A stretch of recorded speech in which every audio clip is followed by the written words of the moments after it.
The woman who mocked Musa every morning at the office gate had once competed with him for the same university prize. Back then, she lost. Years later, she believed life had corrected that mistake.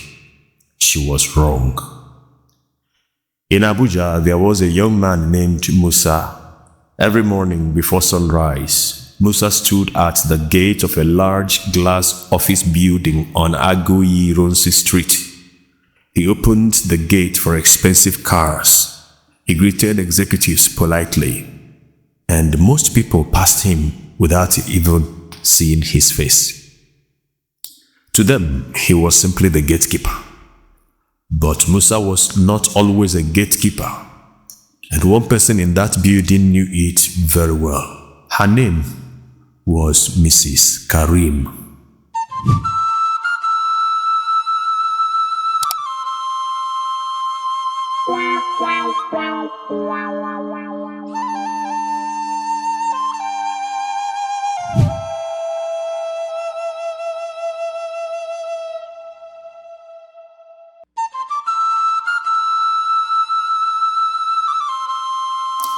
Years earlier, Musa and Karim had studied at the same university in Abuja, same department, same business program, same graduation year. In those days, Musa was the student everyone talked about, not because he was loud or arrogant, but because when Musa walked into a room with an idea, the room changed. Whenever there was a presentation competition, Musa usually won. And Karim hated that. She was ambitious. She studied through the night. She dressed the part. But Musa always seemed one step ahead without even trying. One afternoon during a university innovation contest, Musa presented an idea about last-mile delivery in low-income neighborhoods. Simple concept, quietly delivered, devastatingly clear. The judges gave him a standing ovation. Karim came second again. After the competition, she approached him near the exit. Her voice was low but sharp. "You think you are better than everyone?" Musa looked at her calmly. "No," he said. "I just work hard." She opened her mouth to answer, then closed it. That response stayed in her mind longer than any insult would have. Then life shifted everything. Musa's father died suddenly during their second semester of final year. There was no savings. There was no backup.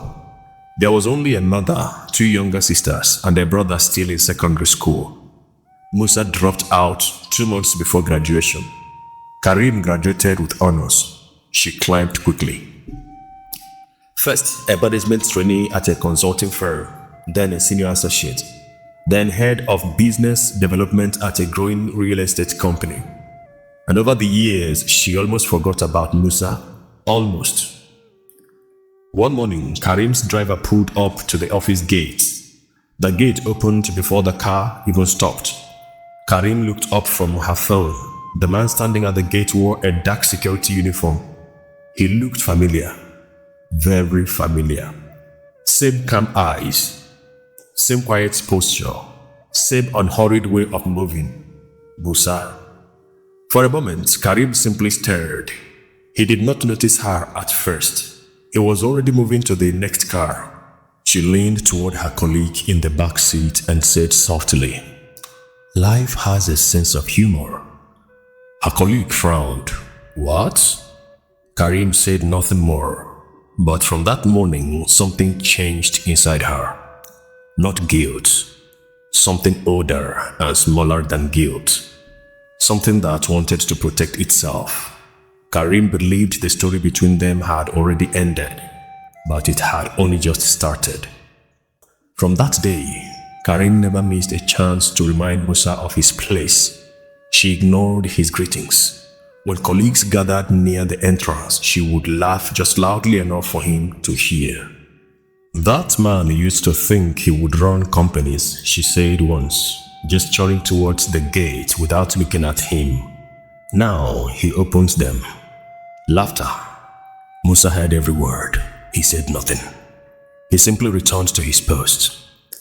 One quiet Tuesday afternoon, a young intern named Tola came walking towards the gate looking panicked. Her laptop bag had torn, her files were scattered on the ground. She had a presentation in 20 minutes. Musa knelt down without being asked. He helped her gather every page.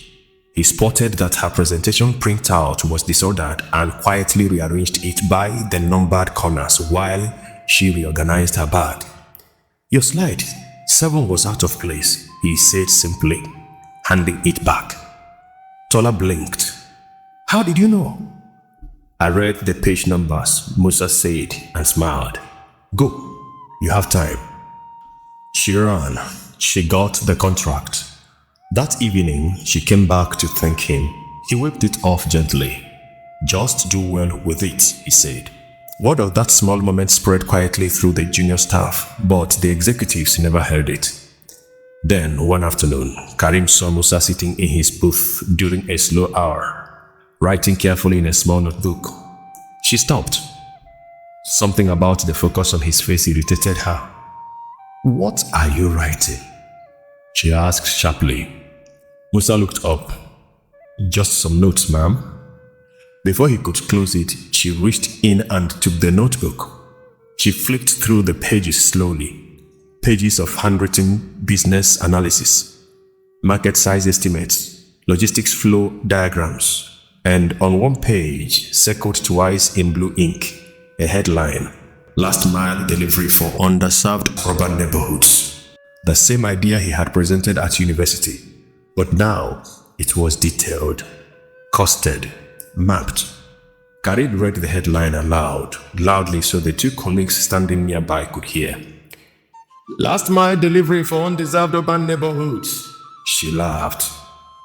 "A gatekeeper is going to solve logistics in Nigeria." The colleagues laughed. She held the notebook up slightly as if displaying it to the room. "This is what happens when people have too much free time." She handed it back to him. "Focus on the gate, Musa. That is already enough responsibility." Musa took the notebook. "Yes, ma." He tucked it carefully under his arm and said nothing else. Karim thought she was watching a man who had already lost his future. She did not realize she was watching someone preparing for it. Weeks later, the company prepared for its annual investor conference dinner. Foreign investors, local partners, industry executives. The events team worked for days on seating arrangements and programs. That afternoon, as Karim reviewed the guest list with 2 colleagues, she had an idea, a cruel one. She looked toward the gate with a small smile. "Let us invite the gatekeeper," she said. Her colleagues looked at her. "Why?" She shrugged. "He has always wanted to be in rooms like that. Let him see one." The invitation was passed to Musa later that afternoon. He read it quietly, nodded once. "Thank you." That evening at home, Musa opened an old laptop. Inside were folders from years ago. University presentation files, competition certificates, a half-finished business plan from the year his father died. He opened the logistics file. He read it slowly.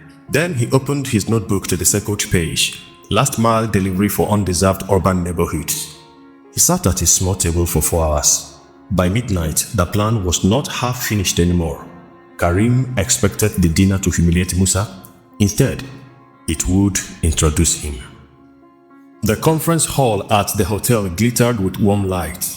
Investors arrived in well-cut suits, name cards on round tables, soft music in the background. Karim stood near the entrance greeting guests with easy confidence. Then she saw Musa walk through the main doors, not in security uniform, but in a black dark suit, simple, well-fitted, quiet. Karim's smile tightened. She turned to the colleague beside her. "He actually came," she said, as if it were funny. A few people near the entrance turned to look at Musa. He walked to his assigned seat near the back and sat calmly. A senior investor named Mr. Adishir was seated 2 chairs away. He was one of the largest private logistics funders in West Africa. Karim had been trying to schedule a meeting with him for 3 months. Mr. Adishie leaned slightly toward Musa. "I don't think we have met," he said. "What brings you here this evening?" Before Musa could answer, Karim appeared at the table. "He works at the building," she said smoothly, filling the silence. "We like to include all staff in company events. Community spirit." She smiled at Mr. Adishie. Mr. Adishie looked at her briefly, then back to Musa. "And what is your area?" he asked Musa directly, as if Karim had not spoken. Musa met his eyes. "Logistics. Specifically, last-mile delivery in low-income urban areas." Mr. Adishie sat up slightly. "Is that so?" "There is a gap between the main distribution hubs and the final consumer in most Tier 2 neighborhoods," Musa said. "Existing operators avoid it because of road infrastructure. But the actual cost of solving it is much lower than people assume if you structure the pick-up model differently." Mr. Adishie was quiet for a moment. "Go on," he said. Karim stood at the edge of the table. She opened her mouth, then she closed it. And slowly, she stepped back. Later that evening, the host announced an open pitch session. 3 minutes per person. Anyone could come forward. Mr. Adishie raised his hand. "I would like to hear from the young man at that table." He did not point at Karim. He pointed at Musa. The room turned. Musa rose calmly. He walked to the small stage. He had no slides, no printed deck, just the clear architecture of an idea he had been carrying for years. He spoke for 8 minutes. Nobody stopped him. By the time he finished, the hall was quiet for exactly 1 second. Then it erupted. Several investors rose to their feet. Mr. Adishie said simply, "Come see me Monday morning." Around the hall, people began whispering quietly. Some of them were no longer looking at Karim. They were looking at Musa. Across the hall, Karim stood with a glass in her hand. She did not move for a long time. The dinner was on a Friday. By Monday, the news had already spread through certain circles. By Wednesday, 2 other investors who had been at the dinner had contacted Musa independently. Inside the company, the story moved differently. Tola, the intern whose presentation Musa had silently saved weeks earlier, told the story to anyone who would listen. Others began to remember small moments. The time Musa helped a delivery driver navigate a blocked entrance route without causing a delay. The time he caught an error in a vendor sign-in sheet that would have caused a compliance problem. People began to see what had always been there, and they began to ask questions about how he had been treated. One of the investors at the dinner, a woman named Mrs. Okafor, had been standing close enough to hear Karim's comment at the table. The community spirit remark. She said nothing that night, but at the next quarterly review meeting, when Karim made a proposal that required Mrs. Okafor's support, the room felt different. Mrs. Okafor listened politely, then said, "I'd like to revisit the due diligence on this one." The proposal stalled. It was not destroyed, but it went nowhere. Karim understood what had happened. She had been seen, and the cost of being seen was slow and quiet and permanent. Musa met with Mr. Adishie on Monday morning. By the end of the month, a seed round was confirmed. He registered his company. He hired 2 people he knew from his neighborhood who understood the roads. Within 6 months, his operation was running in 4 local government areas. Within a year, 12. He did not go back to the gate, but he called the building's facility manager and arranged for the security staff to receive a catered meal on the company's first anniversary. He did not announce it. He did not post about it. He simply made sure it happened. 8 months after the dinner, both Musa and Karima attended a supply chain conference in Lagos. Their names were both in the program. Musa as a panelist, Karim as an audience member. They passed each other in the corridor during the afternoon break. Karim stopped. Musa stopped. For a moment, neither spoke. Then Karim looked at him directly. I owe you something, she said. Her voice was different from anything Musa had heard from her before. Quiet, careful, without armor. I treated you badly, she said. Not just once, repeatedly, and I knew exactly what I was doing. Musa waited.